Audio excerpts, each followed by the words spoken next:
अस्सलाम वालेकुम, कैसे हैं आप सब लोग। आज जो है हमने पोल्यूशन के बारे में और इसके कंसिक्वेंसेस और कंट्रोल के बारे में देखना है। अच्छा, बेहतर ज़िंदगी के लिए मतलब कि नंबर ऑफ़ इंडस्ट्रीज़ भी बढ़ती जा रही हैं और टेक्नोलॉजी भी बढ़ती जा रही है। अच्छा, पोल्यूशन क्या है? इन्हीं टेक्नोलॉजी और यानी कि इंडस्ट्री की वजह से जो पोल्यूशन है उस वो हो रही है, यानी कि अनडिज़ायरेबल चेंज आ रहा है फ़िज़िकल, केमिकल और बायोलॉजिकल करैक्टरिस्टिक्स में एयर, वाटर और लैंड की, जो कि जो है हार्मफुल, जिसका अफेक्ट होता है जानदारों पर और नेचुरल रिसोर्सेज पर। एयर पोल्यूशन जो है मेजर इशू है आजकल का। एयर पोल्यूशन क्या है? हवा की कंपोजिशन में तब्दीली आ जाना, और इसके सारे सोर्सेज ह्यूमन एक्टिविटीज़ की हैं जो कि एयर को पोल्यूटेड कर रही हैं। अच्छा, हम कोयला जलाते हैं तो उससे क्या होता है कि स्मोक पैदा होती है, डस्ट पैदा होती है, वो भी हवा को आलूदा करती है। पेट्रोलियम को जलाने से सल्फर डाइऑक्साइड जो है रिलीज़ होता है। जो एयर पोल्यूटेंट्स हैं वो carbon monoxide, carbon dioxide, nitrogen oxide, hydrocarbon और ट्रेसेस ऑफ मेटल्स इनकी शक्ल में होते हैं। जो पोल्यूटेंट्स जो जिस हवा को आलूदा करती है वो पोल्यूटेंट्स होते हैं, और ये दो तरह के हैं, बायोडिग्रेडेबल जो यानी कि डिकम्पोज हो सकें, और नॉन बायोडिग्रेडेबल जो कि डिकम्पोज ना हो सकें। नेक्स्ट अफेक्ट्स हमने देखनी है एयर पोल्यूशन की। अब हवा में की आलूदगी हो रही है, कार्बन डाइऑक्साइड बढ़ रही है जो कि ग्रीन हाउस गैस है। तो उससे मतलब कि क्या हो रहा है कि अब आ तो जाती हैं हीट रेज, वापस नहीं जा सकती उन गैसेस की वजह से, तो ग्लोब वार्म होती जा रही है, तो ग्लोबल वार्मिंग हो रही है। और अच्छा, जो स्मोक है हमारी एयर में हाइड्रोकार्बन और नाइट्रोजन ऑक्साइड मिलते हैं सनलाइट की मौजूदगी में, तो येलोइश ब्राउन हैज़ बन जाता है सर्दियों में, जो कि विजिबिलिटी में रुकावट डालता है। अच्छा, नेक्स्ट हवा को आलूदा करती है एक चीज़, एसिड रेन। हमने देखा था कि बारिश होती है तो उससे क्या होता है कि वो सल्फ़र ऑक्साइड और नाइट्रोजन के ऑक्साइड मिल जाते हैं पानी के साथ, एसिड बनता है जो कि पीएच कम कर देती है इसकी।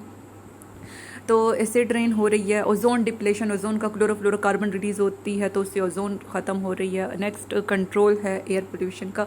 एयर पोल्यूशन पे दरख्त लगाएं आप, ठीक है, फोरेस्टेशन करें, उससे आलूदगी पे काबू पा सकती हैं। इंडस्ट्रियल, अब इंडस्ट्री से जो चीज़ें निकल रही हैं उन्हें मॉडिफाई कर लें, लंबी लंबी चिमनियाँ लगाएं ताकि वो ऊपर जाके जो है फैले, वो जो भी धुआं है। सोलर कुकर इस्तेमाल करें, जो कूड़ा करकट है उसे बायोगैस में बदल दें जो कि फ्यूल के तौर पर फिर यूज़ होगी। इन्वायरमेंट फ्रेंडली फ्यूल यूज़ करें जिसके अंदर लेड ना हो, सल्फर फ्री फ्यूल यूज़ करें। पानी की आलूदगी, पानी की कंपोजिशन में तब्दीली आ जाना, उसके अंदर कुछ हार्मफुल सब्सटेंसेस के ऐड होने की वजह से, और ये तो हेल्थ को अफेक्ट करता है क्योंकि पानी हम पीते हैं, ठीक है, और ह्यूमन वेस्ट और दूसरा सेवेज मतलब कि ऐड हो जाता है।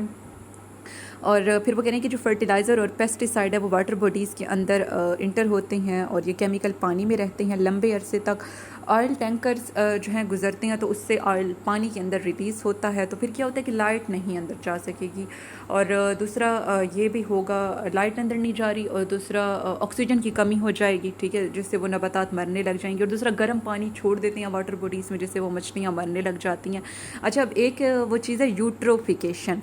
इसमें क्या होता है कि पानी इनऑर्गेनिक मटेरियल से भर जाता है, सीवेज और फर्टिलाइज़र इनके अंदर बड़े इनऑर्गेनिक कंपाउंड होते हैं, ठीक है। और नेक्स्ट वो कह रही हैं कि जो डिकम्पोज़र हैं वो पानी में मौजूद ऑक्सीजन को इस्तेमाल करेंगे, तो वो इस्तेमाल कर लेंगे तो ऑक्सीजन की कमी हो जाएगी, ठीक है। और जो अलगल ब्लूम है वो जो रोशनी आ रही होती है ना उसे भी रोक लेते हैं हम। और फिर वो कह रही हैं कि फूड चेन, फिर क्या होता है कि ये जो नॉन बायोडिग्रेडेबल चीज़ें हैं ये पानी में रहेंगी लंबे अरसे तक, वो छोटे ऑर्गेनिज्म खाएंगे, उन छोटे ऑर्गेनिज्म को मछलियाँ खाएंगी, मछलियों को जानदार खाएंगे, ठीक है, तो इससे वबाई अमराज एपिडेमिक्स फैलती हैं। और कंट्रोल वाटर पोल्यूशन का कैसे है कि आप सीवेज ट्रीटमेंट करें, ठीक है। लैंड पोल्यूशन कैसे है? अब लैंड हमें पता है रिसोर्स है जहाँ पे प्रोड्यूसर पौधे ग्रो करते हैं, तो पेस्टिसाइड आप डालते हैं सॉइल में, ठीक है, खादें डालते हैं, तो फिर उससे क्या होता है कि वो लैंड कल्टीवेशन की काश्त के काबिल ही नहीं रहती।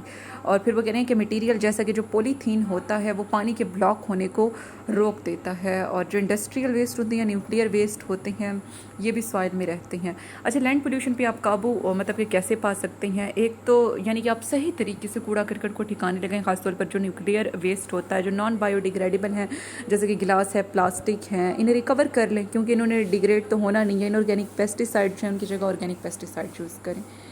अच्छा, नेक्स्ट हमने इन्वायरमेंट की कंजर्वेशन के प्लान देखने हैं। इसके अंदर वैसे तो 3R है लेकिन एक और R का इजाफा हो गया। R1 है रिड्यूस, यानी कि कम कर दें जो नॉन बायोडिग्रेडेबल चीज़ें हैं, डिकम्पोज नहीं हो सकती, उनका इस्तेमाल।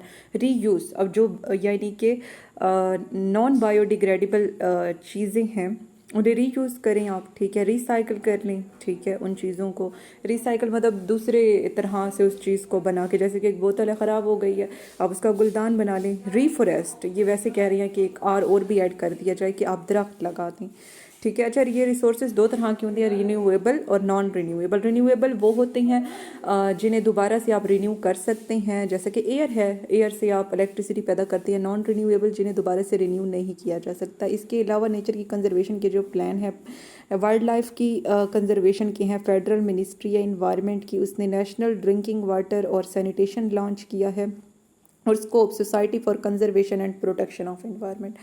तो ये सारा जो है हमने आज स्टडी किया। मेरा चैनल सब्सक्राइब करना मत भूलें। मैट्रिक की बायोलॉजी के लेक्चर्स की प्लेलिस्ट का लिंक आपको डिस्क्रिप्शन बॉक्स में मिल जाएगा। अल्लाह हाफ़िज़।